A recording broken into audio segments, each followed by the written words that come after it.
Bismillahirrahmanirrahim. Assalamualaikum warahmatullahi wabarakatuh. Waalaikumsalam warahmatullahi wabarakatuh. Baik, rekan-rekan sejawat, teman-teman guru yang hebat.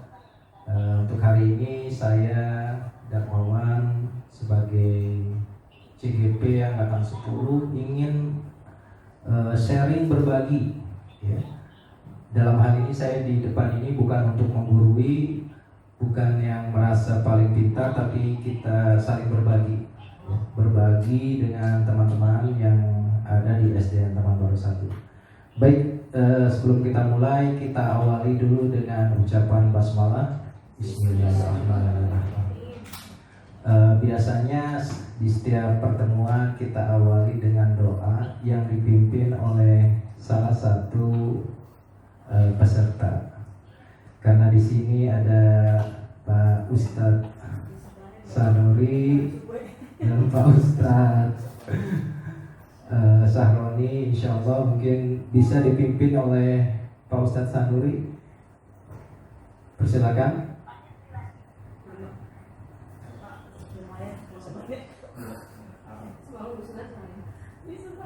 Sejenak kita mengangkat kedua tangan, meminta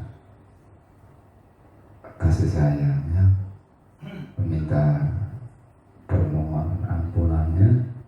Mudah-mudahan kita senantiasa diberikan kesehatan sehingga kita bisa bertemu lagi kelak nanti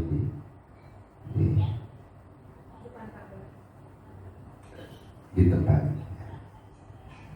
Allahumma shalli ala sayyidina Muhammadin fil awwalin wal akhirin wa tariqis sahih wa radhiyallahu ta'ala an sahabati rasulillah ajma'in. Amin rabbil alamin. Hamdan hamdan syakirin hamdan wa yukafi majidah.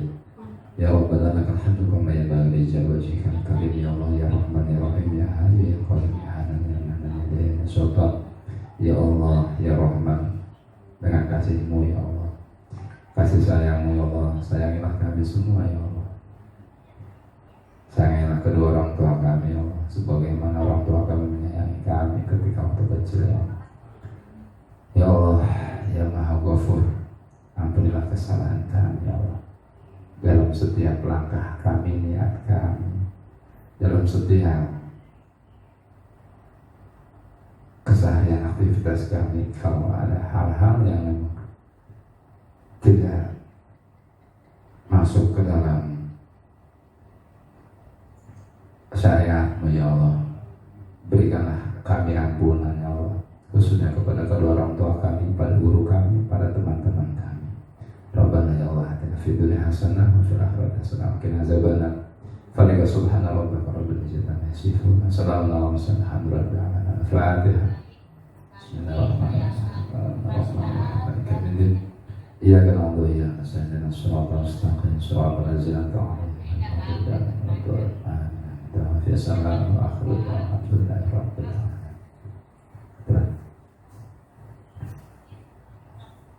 Alhamdulillahirrabbilalamin. Terima kasih kepada Bapak Ustadz Sanuri yang telah memberikan doanya. Insya Allah doanya dikabulkan oleh Allah Subhanahu wa Ta'ala. Kita diberikan kemudahan dalam 1 jam ke depan untuk bersama-sama kita belajar hal yang baru dalam presentasi di hari ini. Baik teman-temanku, tetap semangat ya, karena sekarang sudah jam sangat rawan ya, sudah hampir jam 1:30, jadi kita mulai sekarang. Jadi untuk ini saya akan khususnya berbicara tentang budaya positif penerapan segitiga restitusi. Jadi saya fokus kepada 2 hal, yaitu budaya positif dan penerapan segitiga restitusi. Baik, lanjut. Nah, kesepakatan bersama, kita awali dengan kesepakatan bersama di hari ini. Ada yang pertama adalah aktif dalam kegiatan. Saya harapkan rekan-rekan aktif ketika mungkin ada yang bertanya atau menjawab pertanyaan daripada rekan-rekan yang lain. Kita saling sharing berbagi sehingga nanti kita mendapatkan pemahaman bersama-sama. Ketika kita menghadapi pertanyaan dan juga menjawab, kita akan dapat mengerti mengerti dan memahami apa maksud yang kita sama-sama inginkan.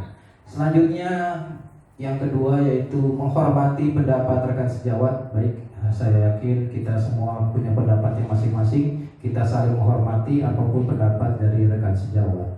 Yang ketiga, mengikuti kegiatan dengan semangat. Ya, kita tetap semangat meskipun ini sudah siang menjelang sore. Ya, kita tetap semangat untuk mengikuti kegiatan ini. Selanjutnya yang ketiga, menjawab dan berkolaborasi dalam tanya. Maksudnya dalam tanya itu kita saling bertanya, saling menjawab. Ya, tidak hanya saya saja, tapi mungkin rekan-rekan yang lain yang ada di sini bisa saling menjawab pertanyaan yang diberikan oleh rekan sejawat. Baik, next. Nah, ini untuk fokus budaya positif. Yang pertama adalah di dalam budaya positif itu ada 6 hal atau 6 bagian yang harus kita pahami. Tapi dalam hal ini saya akan fokus kepada segitiga restitusi dan juga berhubungan dengan keyakinan kelas. Yang pertama adalah segitiga restitusi. Segitiga restitusi ini adalah memiliki beberapa faktor, ya, yang berhubungan dengan segitiga restitusi. Yang pertama adalah menstabilkan identitas. Yang kedua lalu validitas tindakan yang salah, dan yang ketiga adalah menanyakan keyakinan. Setelah kita melakukan segitiga restitusi, nanti kita akan mulai menentukan kira-kira posisi kontrol kita ada di mana. Ketika kita sudah melakukan segitiga restitusi, maka kita nanti akan bisa menentukan posisi kontrol yang kita inginkan. Dalam 5 posisi kontrol yang ada, ya, yang pertama kita akan berbicara tentang penghukum. Ya, kalau jujur saya pribadi selama ini juga sering, ya, kita semua pasti sering dalam posisi penghukum, pernahlah minimal. Saya rasa dalam posisi penghukum. Lalu yang selanjutnya pembuat rasa bersalah, ini yang paling mudah. Ya, kita sebagai guru paling mudah untuk membuat anak menggunakan atau berposisi sebagai pembuat rasa bersalah. Selanjutnya sebagai teman. Nah, ini juga sangat sering kita lakukan karena kita mungkin berharap ketika kita sudah menjadi seorang teman dengan peserta didik kita akan lebih mudah dalam mengajar atau membimbing, mendidik peserta didik kita. Tapi ternyata dalam kesehariannya posisi teman itu sangat tidak menguntungkan bagi kita. Karena itu mungkin persepsi bahwa menjadi teman dengan peserta didik itu sepertinya kurang tepat. Lalu selanjutnya pemantau. Nah, ini posisi yang lebih lanjut lagi.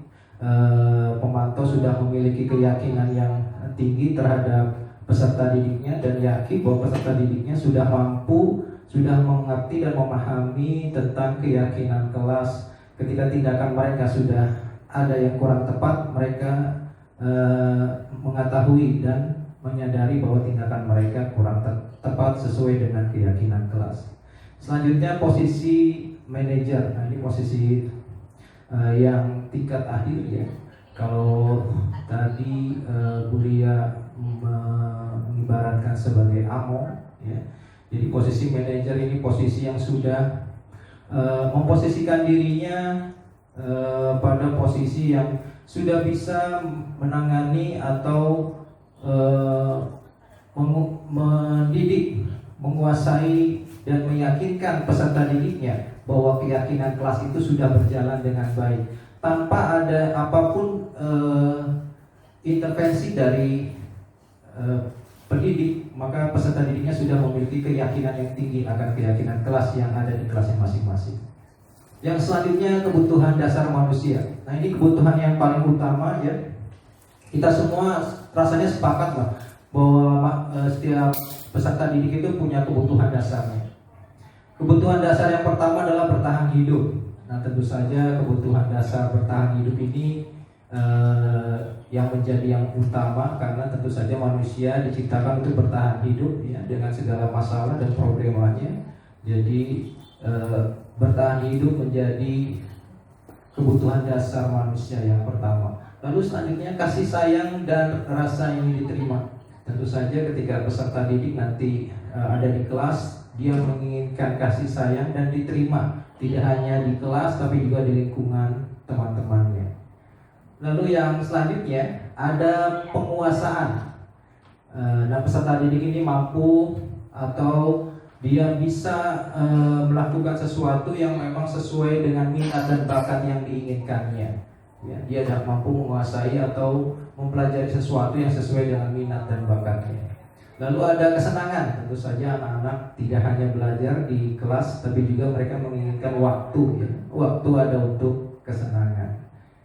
Yang selanjutnya berbicara tentang kebebasan. Nah, maksudnya kebebasan ini anak-anak diberikan kebebasan di dalam kelas sesuai dengan minat dan bakatnya sendiri untuk belajar sesuai dengan gaya belajarnya masing-masing.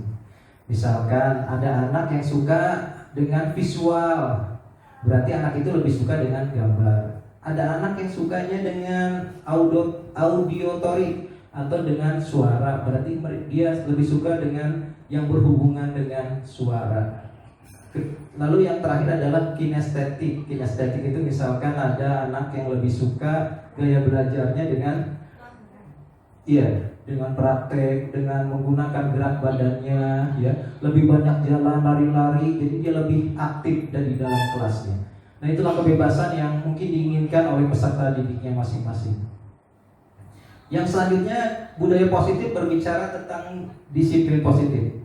Yang pertama adalah penerapan disiplin pada murid tanpa hukuman dan hadiah. Nah, ini yang menjadi inti pokoknya. Jadi hukuman, berarti kita tidak boleh menghukum. Bukan tidak boleh menghukum. Kalau hukuman itu berarti ada tanpa adanya peraturan. Jika ada peraturan, maka namanya bukan hukuman, namanya sanksi atau konsekuensi. Jadi kalau ada yang telat, misalkan kamu lari 7 kali keliling Kopassus misalkan, ya, 7 kali keliling stadion, itu namanya hukuman karena tidak ada dalam peraturan. Jadi tidak boleh ada kita memberikan sesuatu yang tidak ada dalam peraturan atau kesepakatan yang ada di sekolah. Yang selanjutnya hadiah. Nah, ini mungkin hadiah itu maksudnya adalah ketika anak sudah memiliki keyakinan yang kuat, maka tanpa diberikan hadiah pun dia sudah bisa melakukan atau meyakini apa yang sudah menjadi kesepakatan bersama. Yang selanjutnya adalah kita bicara tentang teori motivasi, hukuman, dan penghargaan diterapkan agar siswa dapat berperilaku yang positif. Teori motivasi untuk peserta didik memiliki keinginan atau memiliki daya tarik untuk melakukan sesuatu tanpa adanya hadiah dan hukuman. Jadi sudah ada motivasi dalam dirinya masing-masing. Lalu selanjutnya yang tadi kita bicara tentang hukuman, ya, hukuman bahwa hukuman itu datang dari peraturan yang memang tidak ada. Ketika peraturan tidak ada, maka kita memberikan sesuatu yang untuk mendidik, tapi itu menjadi sifatnya sebuah hukuman karena tidak ada dalam peraturan. Dan selanjutnya adalah penghargaan. Dalam penghargaan ini kita tidak harus selalu bersifat atau berbentuk hadiah. Kita bisa bersifat atau melakukan sesuatu yang berbentuk ucapan atau tepukan atau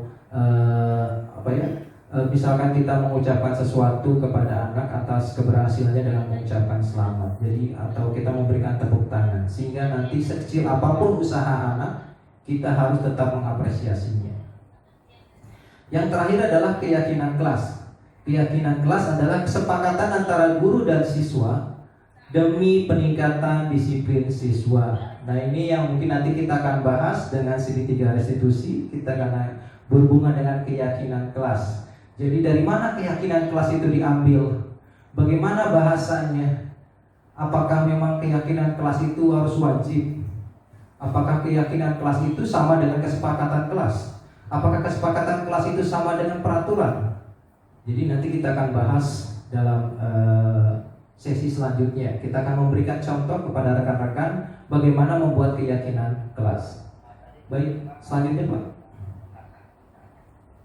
Nah, ini untuk sebelum kita lanjut ke definisi segitiga restitusi, saya ingin memberikan sedikit kertas kepada rekan-rekan yang berhubungan dengan keyakinan kelas, karena saya ingin rekan-rekan pasti punya keinginan sendiri.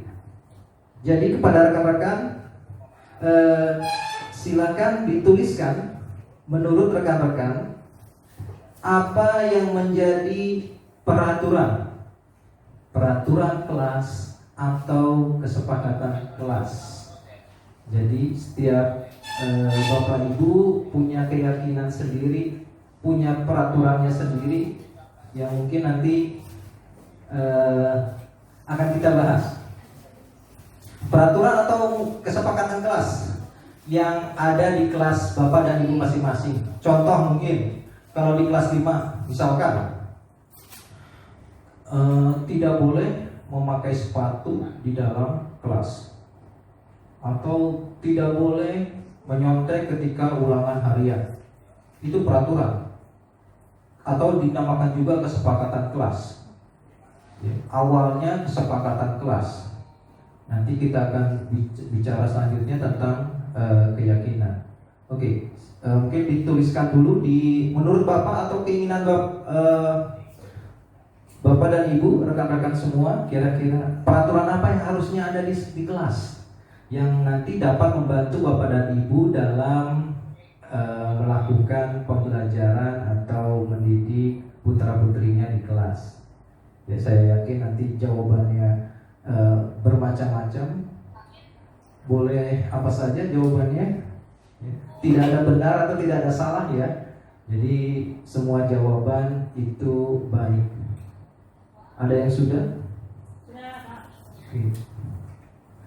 Terima kasih Ibu Ria.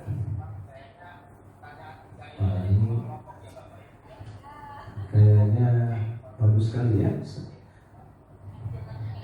Ini mungkin ada orangnya mungkin ya. Saya kenal kayaknya. Itu yang pernah sering terjadi. Iya, di kelas 4 ya. Ya.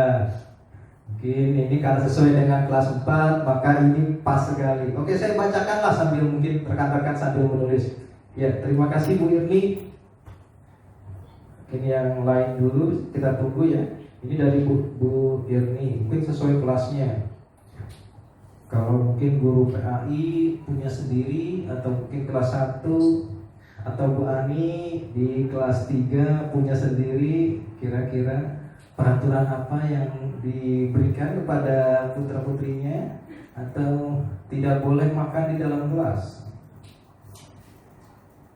atau tidak boleh melihat dari jendela. Mungkin Bu Ani boleh menambahkan.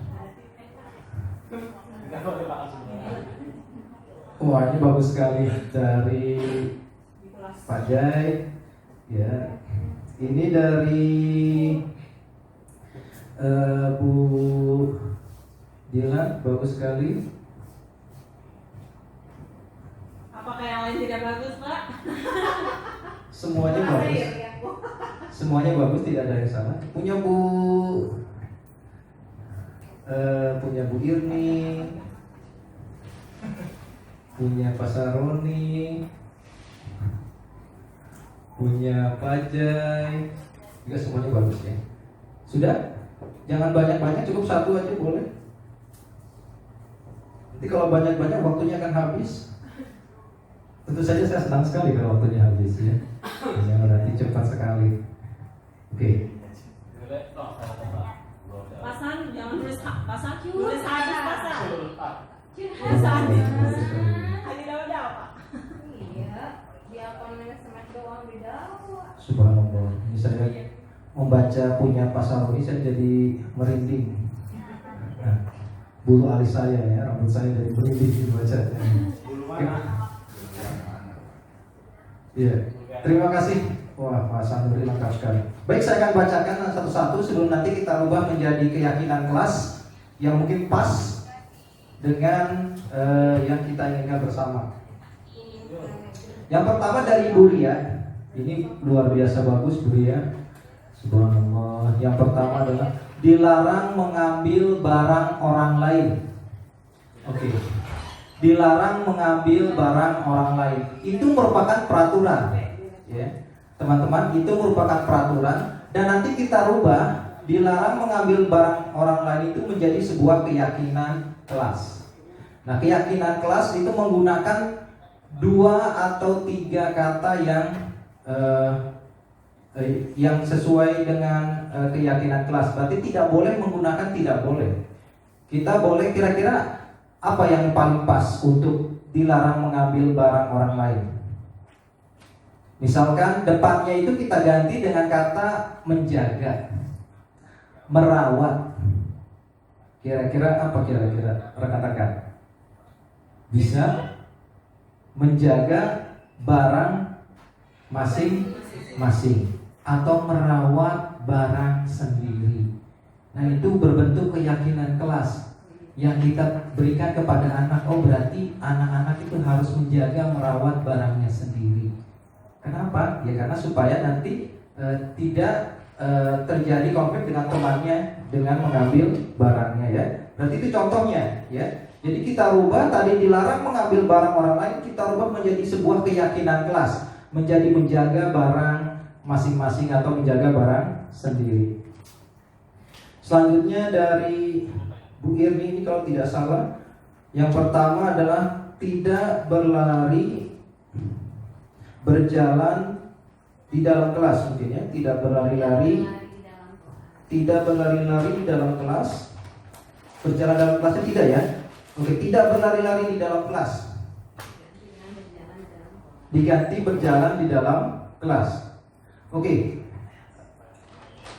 Tidak berlari dalam kelas. Berarti kalau ketika membuat sebuah keyakinan kelas, kita tidak menghilangkan kata tidaknya, tidak berlari dalam kelas. Berarti siswa peserta didiknya itu harus apa?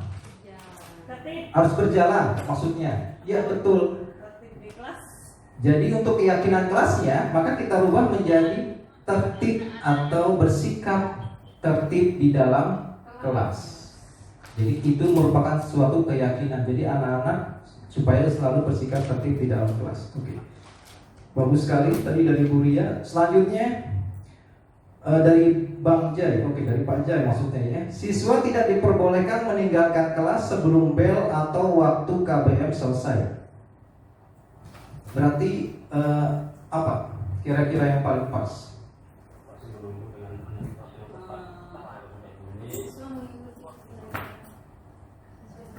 Mengikuti pembelajaran. Oke, dalam bagus sekali Bu Dila.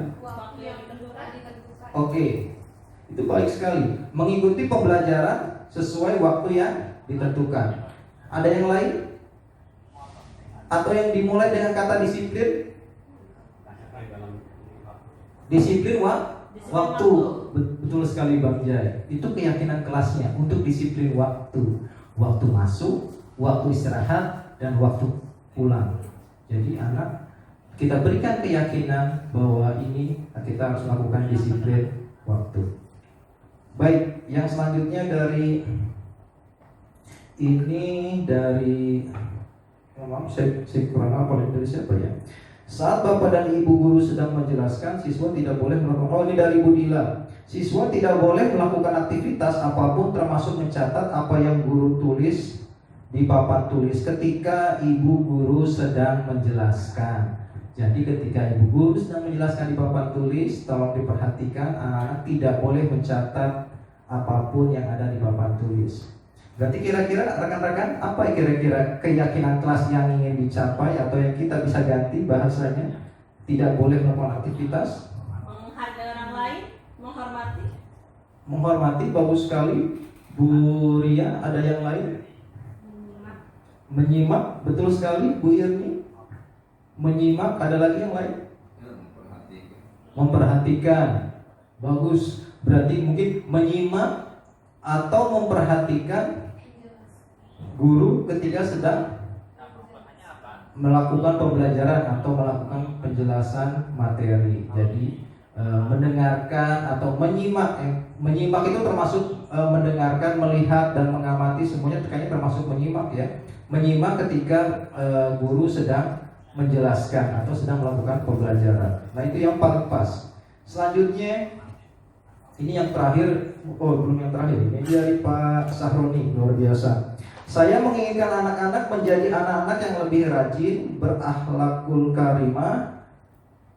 Maka ketika melakukan kesalahan, suruh istighfar, menulis kalimat thayyibah. Astagfirullahaladzim maksudnya ya. Jadi kira-kira maksudnya saya paham maksudnya. Jadi ketika melakukan selalu beristighfar. Astagfirullahaladzim. Kira-kira kalimatnya bisa disingkat atau kita jadikan keyakinan kelas. Kira-kira apa teman-teman? Ingat selalu pada Tuhanmu. Bagus sekali Ibu Dila. Menyadari kesalahan ya. Jadi anak-anak menyadari kesalahan. Oke, sadar akan kesalahannya. Lalu apa?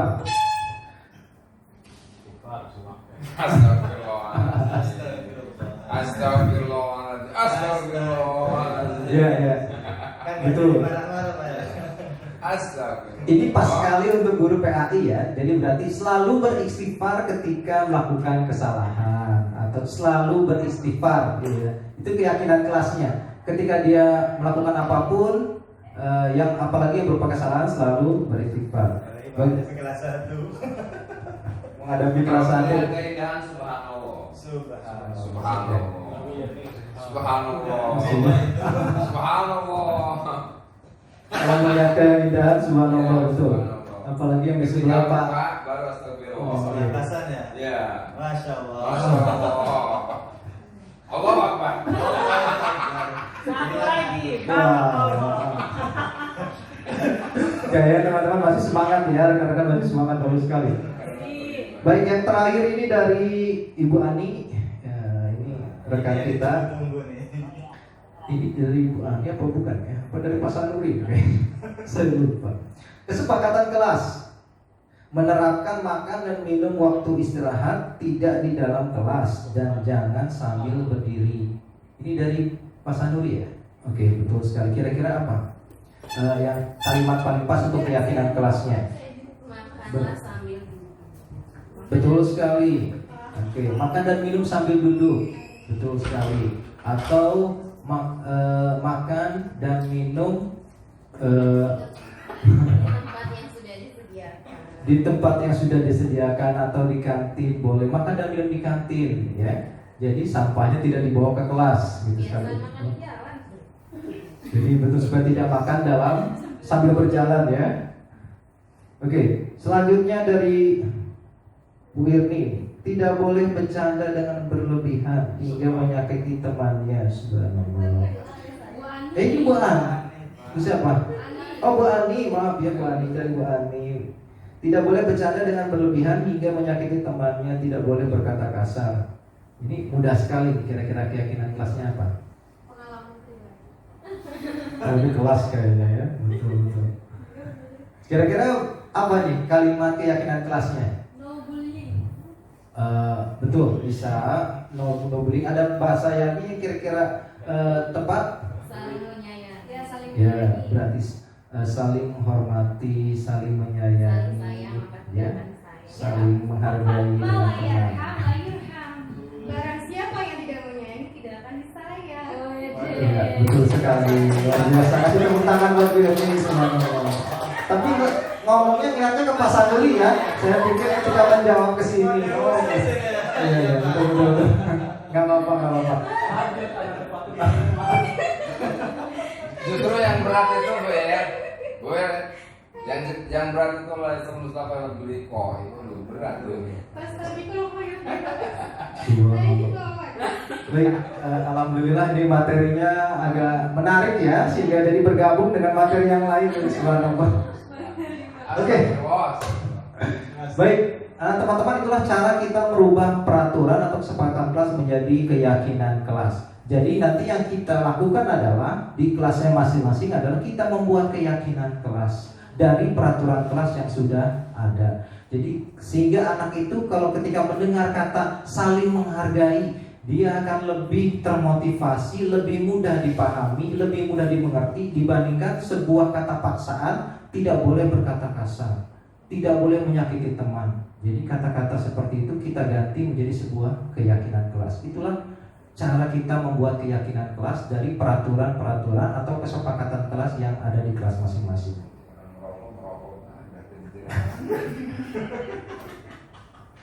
Ya. Oke, kita lanjutkan untuk yang sekarang. Yang selanjutnya kita akan bicara tentang definisi segitiga restitusi.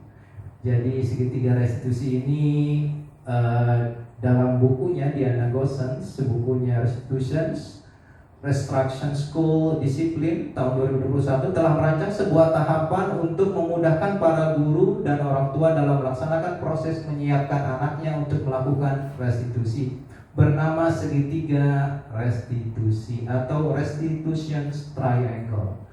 Jadi yang pertama, langkah pertama adalah menstabilkan identitas, stability the identity. Jadi kita semua akan melakukan hal terbaik yang bisa kita lakukan. Jadi menstabilkannya itu bahwa apa yang dilakukan oleh peserta didik adalah bukan sesuatu hal yang patut disesali, suatu hal yang hanya dia yang melakukannya. Itu biasa mungkin dilakukan oleh orang lain. Kita stabilkan dulu ketika anak mungkin memukul seseorang, kita stabilkan dulu bahwa tindakan tersebut adalah tindakan yang kurang tepat. Tindakan tersebut tidak bisa langsung kita judge menjadi sebuah perilaku yang tidak baik. Kita stabilkan dulu bahwa semua orang pernah melakukan hal yang sama, maka kita melakukan hal perbaikan supaya hal itu tidak terjadi lagi. Jadi kita stabilkan dulu identitasnya dengan melakukan hal yang terbaik yang bisa kita lakukan. Yang selanjutnya adalah validasi tindakan yang salah. Semua perilaku memiliki alasan. Jadi semua perilaku ya memiliki alasan masing-masing. Jadi kita sebagai peserta, sebagai pendidik harus memahami dulu apa tindakan anak ini berdasarkan alasan yang mereka kemukakan. Kita dengarkan dulu alasannya. Lalu selanjutnya menanyakan keyakinan. Kita semua memiliki motivasi internal. Nah, keyakinan itu maksudnya kita menanyakan apakah anak-anak tersebut, peserta didik tersebut sudah yakin dengan keyakinan yang ada di kelas masing-masing. Nah, ketika ada anak yang berantem, maka kita jelaskan bahwa apakah sudah tahu tentang keyakinan kelas atau kesepakatan kelas yang ada di kelas kita masing-masing. Nah, ketika kita menanyakan tersebut, maka anak-anak akan lebih mudah untuk memahami bahwa tindakannya itu kurang tepat. Selanjutnya, nah ini bentuk ketiga, bentuk dari segitiga restitusi. Ya, mohon maaf tidak kelihatan, yang agak silau ya. Sudah semakin sore. Yang pertama adalah, dan tadi menanyakan keyakinan, nilai-nilai apa yang telah kamu sepakati, ya. Kamu ingin menjadi orang seperti apa? Kita tanyakan dulu keyakinan dari anak tersebut, ya. Keyakinan kelas apa yang telah kamu langgar atau telah kamu tidak lakukan, tidak disepakati. Lalu kamu ingin menjadi apa di kemudian hari, ya. Lalu yang selanjutnya adalah menstabilkan identitas. Nah ini mungkin yang bisa kita lakukan bertanya, kamu bukan satu-satunya yang pernah melakukan hal yang ini. Tentu saja kita dulu pernah menjadi kecil, kita pernah menjadi anak sekolah sehingga kita pernah melakukan hal yang sama dilakukan oleh peserta didik saat ini. Yang selanjutnya adalah setiap orang pernah melakukan kesalahan. Tentu saja setiap orang pernah melakukan kesalahan. Yang kita lakukan adalah hal yang lumrah karena manusia tempatnya hilaf dan salah. Tapi bagaimana kita memperbaiki agar kesalahan itu tidak dilakukan kembali. Yang selanjutnya adalah validasi kebutuhan. Lalu yang ada, kamu tentu punya alasan mengapa melakukan hal itu. Adakah cara yang lebih efektif untuk mendapatkan apa yang kamu butuhkan? Adakah cara lain yang kamu lakukan tanpa melakukan hal tersebut? Ya, maksudnya seperti itu. Baik, lanjut. Nah ini filosofi segitiga restitusi, sebuah kerangka berpikir yang menjadi dasar budaya positif. Segitiga terdiri 3 elemen utama: keyakinan kelas, kebutuhan dasar manusia, dan strategi disiplin positif. Keyakinan kelas adalah nilai-nilai dan prinsip-prinsip yang ingin ditumbuhkan dalam komunitas sekolah. Tadi kita sudah belajar bagaimana cara membuat keyakinan kelas. Kebutuhan dasar manusia merupakan hal-hal yang fundamental yang dibutuhkan setiap individu untuk bertumbuh dan berkembang. Tadi 5 kebutuhan dasar manusia seperti bertahan hidup, kesenangan, penguasaan itu salah satunya yang harus kita mencoba untuk penuhi ya dari peserta didik masing-masing. Selanjutnya, strategi disiplin positif adalah metode untuk memenuhi kebutuhan dasar manusia, kebutuhan dasar murid tanpa hukuman dan penghargaan yang bersifat eksternal. Maksudnya bersifat eksternal itu bersifat dari luar yang pasti berupa hadiah dan lain-lain ya. Jadi tidak boleh ada tanpa hukuman dan penghargaan. Lanjut. Oke, ini ada 5 kontrol dari posisi guru ya. Pertama penghukum, lalu pembuat rasa bersalah, teman, pemantau, dan manajer.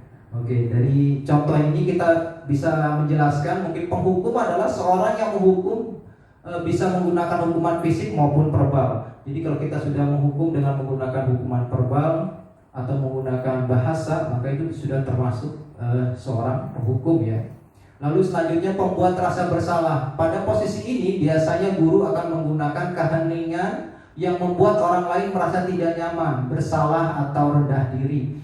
Ya, mungkin salah satu contohnya yang paling mudah adalah ketika anak berbuat salah, kita diam saja ya, sambil membuat anak itu tidak nyaman, berdiri ya. Kita tidak berkata apa-apa ya. Tanpa kita melakukan sesuatu untuk melakukan segitiga restitusi tadi, kita diamkan saja anaknya. Itu sudah merupakan suatu hukuman bagi anak karena membuat anak menjadi tidak nyaman. Selanjutnya teman. Guru pada posisi ini tidak akan menyakiti murid, namun akan tetap berupaya mengontrol murid melalui persuasi. Nah, untuk posisi teman ini yang paling sering saya lakukan sebenarnya di dalam saya melakukan pembelajaran sehari-hari. Saya pikir dengan berposisi sebagai teman, saya akan bisa berkomunikasi dan mengarahkan peserta didik. Tapi pada kenyataannya, posisi teman ini akan berbalik menjadi yang negatif kepada kita ketika anak tidak mendapat apa yang dia inginkan dari kita.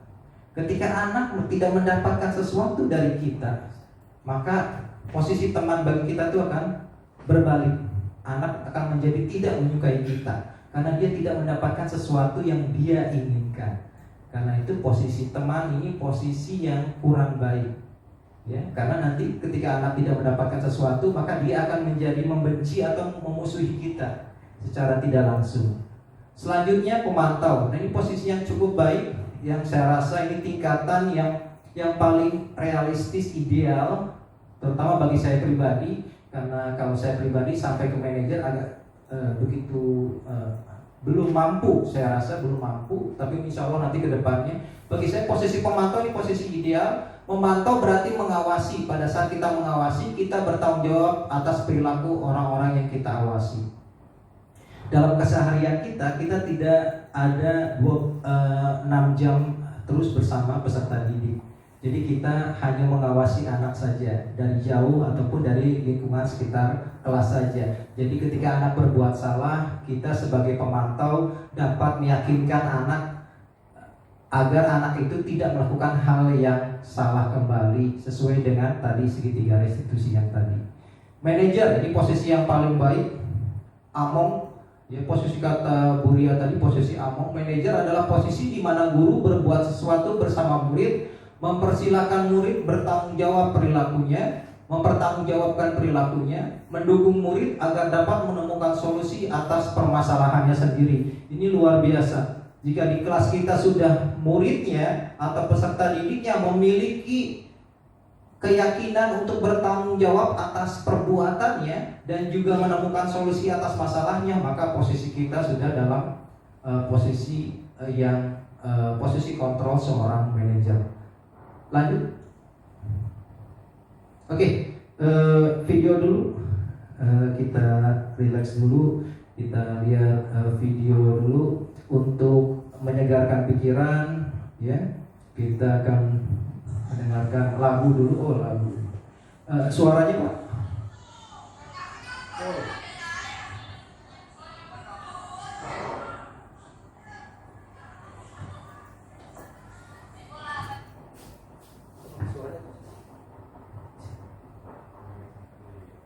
Ya. Langsung aja diklik Pak. Nah, langsung tengah. Internet kita ada. Tapi internetnya penuh.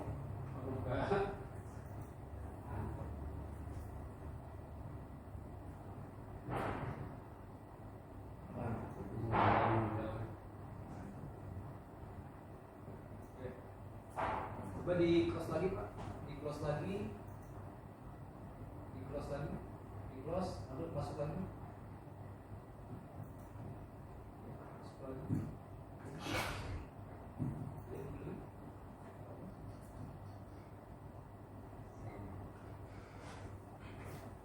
Harus pakai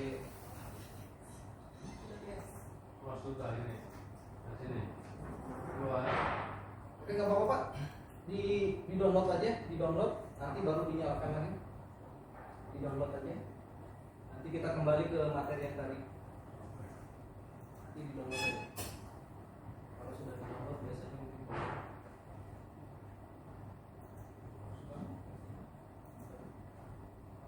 Ya, ada di mana? Yang tadi Pak, tadi. Nih. Ya, ini. Bukan itu Pak, enggak. Di tab yang lain. Nah yang itu. Itu dia. Sambil. Baik, mungkin videonya tidak bisa di setel, tapi insya Allah nanti. Tapi dalam kasus 1 kita bicara tentang segitiga restitusi atau situasi sehari-hari. Afan dan Sadat sedang bermain bola plastik kecil di sela jam istirahat. Lalu tanpa sengaja kaki Afan mengenai kaki Sadat. Hal ini terjadi berulang yang membuat Sadat kesal. Lalu Sadat mendorong kepala Afan. Dan dia pun membalas dengan menendang kaki Sadat. Akhirnya mereka pun dipisahkan oleh teman-temannya dan memberikan informasi kejadian itu kepada saya selaku wali murid kelas 5. Saya mengumpulkan mereka berdua di kelas dengan memberikan kesempatan kepada kedua kesempatan untuk berbicara. Lanjut Pak. Setelah mendengarkan kedua pendapat mereka masing-masing, lalu saya menanyakan, apakah boleh berkelahi dengan teman? Lalu, kan ada peraturan tidak boleh melakukan kekerasan. Apakah kalian berdua ingin saling memaafkan dan tidak mengulangi lagi perbuatan tersebut? Akhirnya mereka saling memaafkan dengan berjabat tangan dan saya memeluk mereka berdua karena merasa bangga akan kebesaran hati mereka dan menjadi contoh yang baik bagi teman-temannya. Nah, dari kata-kata yang ada, dari kata-kata yang saya ucapkan, kira-kira rekan-rekan teman-teman bisa menentukan posisi kontrol mana yang saya pilih ketika berhubungan dengan kasus 1. Kira-kira posisi kontrol yang mana? Terima kasih Bu Yuli, ada manajer. Bu Ani tadi bilang apa? Sebagai teman, terima kasih. Bagus sekali jawabannya. Yang lain? Kira-kira yang lain? Dari kata apakah boleh berkelahi dengan teman? Kan ada peraturan tidak boleh melakukan kekerasan. Apakah kalian berdua ingin saling memaafkan dan tidak mengulangi lagi perbuatan tersebut? Jadi betul sekali yang dikatakan oleh tadi Bu Ani, terima kasih, sama Bu Irni. Mungkin yang lebih mendekati dari apa yang sudah lakukan ini adalah posisi pemantau.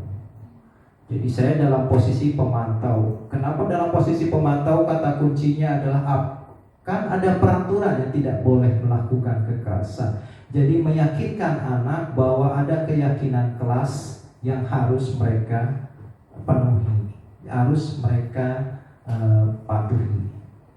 Jadi itu yang saya posisikan diri saya. Lanjut. Nah, ini Validasi tindakan yang salah adalah perbuatan yang mereka lakukan adalah perbuatan yang tidak baik. Apakah kalian bersedia tidak melakukan hal tersebut lagi dan saling memaafkan? Itu yang saya katakan validasi tindakan yang salah. Menanyakan keyakinan perbuatan mereka tidak sesuai dengan kesepakatan kelas dan kesepakatan sekolah. Mereka berjabat tangan dan memaafkan serta berjanji tidak akan mengulangi kembali. Itu yang berhubungan dengan validasi tindakan yang salah dan menanyakan keyakinan. Lanjut. Posisi kontrol guru. Dalam kasus ini saya mengambil posisi kontrol guru sebagai pemantau dengan memberikan penjelasan bahwa perbuatan mereka tidak baik dan melanggar kesepakatan kelas serta kesepakatan sekolah. Saya meminta mereka tidak melakukan kembali perbuatan tersebut serta memulai kembali dengan saling memaafkan. Oke, kembali Pak, bisa di videonya ada, bisa di setel videonya.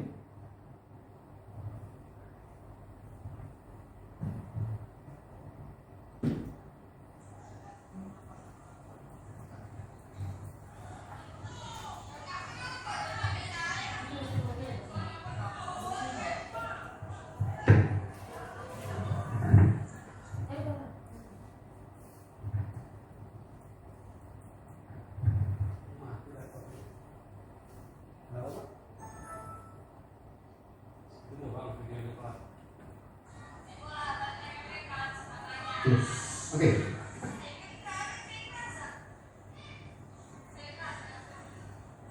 Suaranya Pak, betul Pak?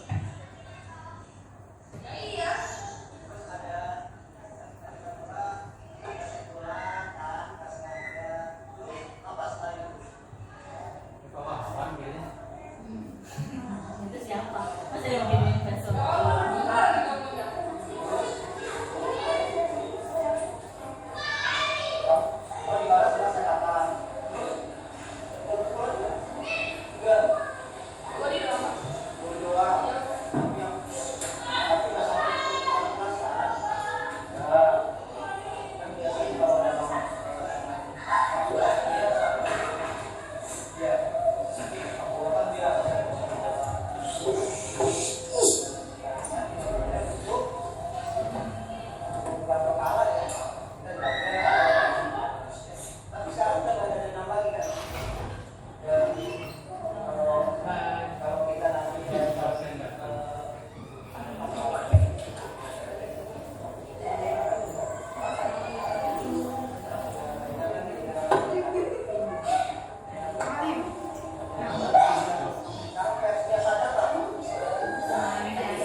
Ya, terima kasih. Jadi diakhiri dengan tanggapan dari peserta didik tentang restitusi yang kita lakukan, apakah sudah membawa dampak bagi peserta didik atau belum.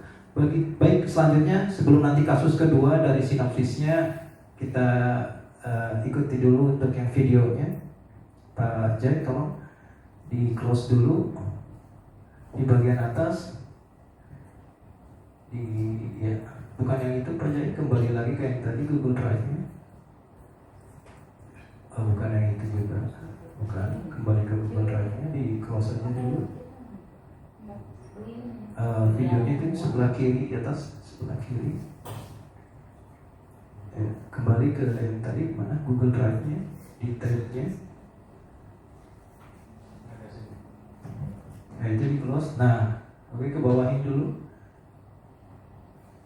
Ke bawahin dulu, betul. Terima kasih Pak Jai sudah membantu. Oke, maaf Pak Jai, kembali ke atas di folder guru penggerak Pak Jai. Bukan di, nah ya itu diberi. Oke, ke bawahin. Oke, ke bawahin terus. Nah itu ya Pak Jai, betul. Nah ya, oke. Baik, Bapak dan Ibu, ini untuk yang kasus yang kedua. Kasus kedua. Oh, belum bisa Pak ya? Oh, download. Oke, kembali ke sinopsisnya coba. Coba, tadi bisa. Oke. Suaranya Pak, mohon digedekan.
Baik, untuk yang kasus yang kedua ini kira-kira sudah bisa ditebak ya untuk rekan-rekan.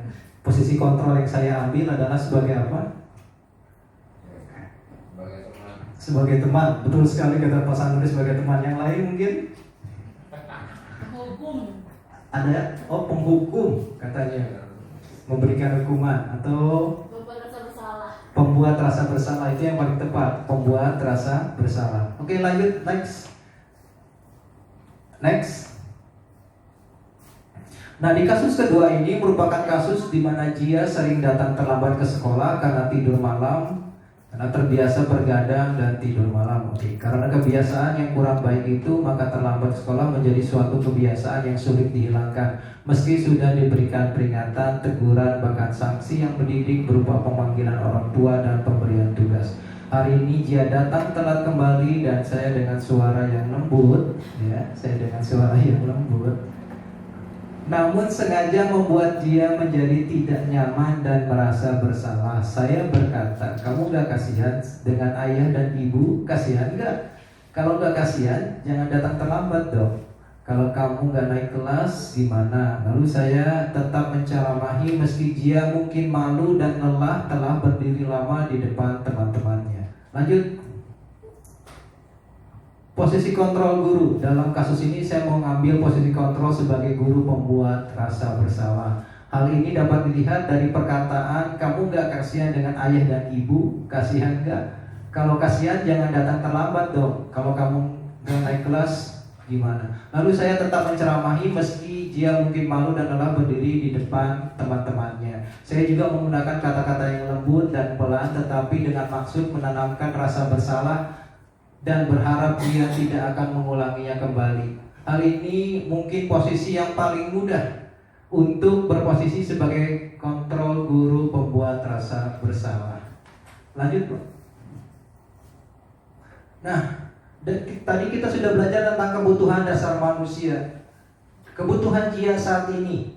Jadi ketika kita bicara dengan kebutuhan jia saat ini, sebenarnya jia membutuhkan kasih sayang, rasa cinta dan perhatian yang lebih, yang mungkin tidak didapatkan di rumah. Jadi jia mungkin datang telat karena tidur malam, karena ada sesuatu hal yang mungkin dia rasakan selama ini. Seharusnya saya bersikap lebih bijaksana dan memposisikan diri lebih baik lagi dari posisi yang sekarang, agar tetap menjaga perasaan dan tumbuh kembang jia.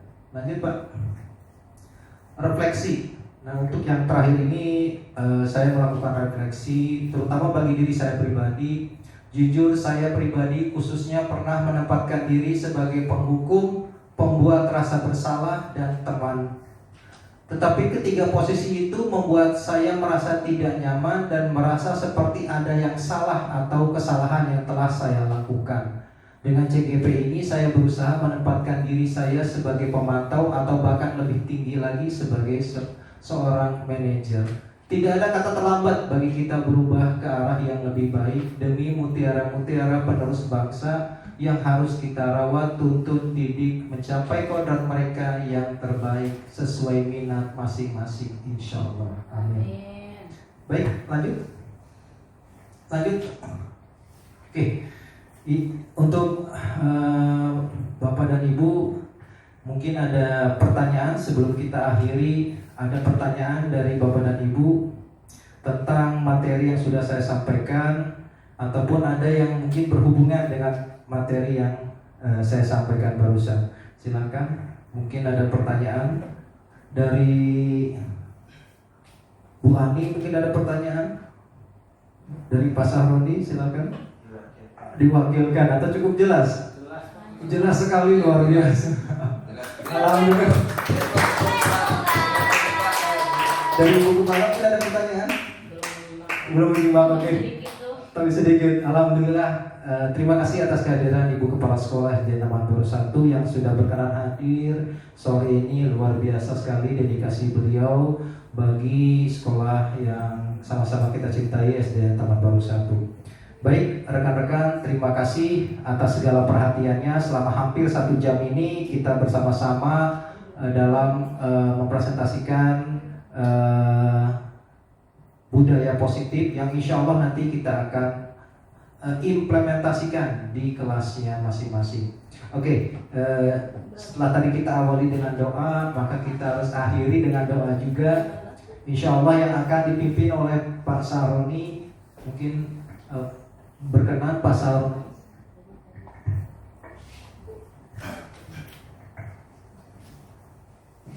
Bismillahirrahmanirrahim. Allahumma shalli ala sayyidina Muhammadin fil awwalin wal akhirin. Wa barik wa sallim radhiyallahu ta'ala an sayyidina ashabi sayyidina Rasulillah ajma'in. Amin amin amin. Alhamdulillahi rabbil alamin. Allahumma aghnina bil ilmi wa zayyina bil hilmi wa akrimna bit taqwa wa jamalna bil afiyah. Allahumma inna na'udzubika minal hammi wal hazan wa na'udzubika minal ajzi wal kasal wa na'udzubika min ghalabatid daini wa qahrir rijal. Allahumma zidna ilman nafi'an. Allahumma rabbana anzil alaina ma'idatan minas sama'i takunu lana 'ida li awwalina wa akhirina wa minka warzuqna tawfiqin. Allahumma rabbana atina fid dunya hasanah wa fil akhirati hasanah wa qina adzabannar. Wassallallahu ala khairi khalqi sayyidina Muhammadin nabiyil ummi wa ala alihi walhamdulillahi rabbil alamin. Terima kasih kepada Pak Sahroni. Insya Allah doanya akan menjadi berkah dan rahmat bagi kita semua dalam melaksanakan tanggung jawab kita sebagai pendidik bagi peserta didik kita dengan mengantarkan mereka tumbuh kembang menjadi manusia seutuhnya yang sesuai dengan minat dan bakatnya masing-masing. Insya Allah, amin. Terima kasih saya ucapkan kepada rekan-rekanku guru-guru hebat semuanya, kepada Ibu Kepala Sekolah saya SDN Taman Baru 1, Ibu Tatu Solehan PD, saya ucapkan terima kasih banyak yang sudah berkenan hadir di siang menjelang sore ini. Semoga menjadi manfaat bagi kita semua, amin. Wassalamualaikum warahmatullahi wabarakatuh.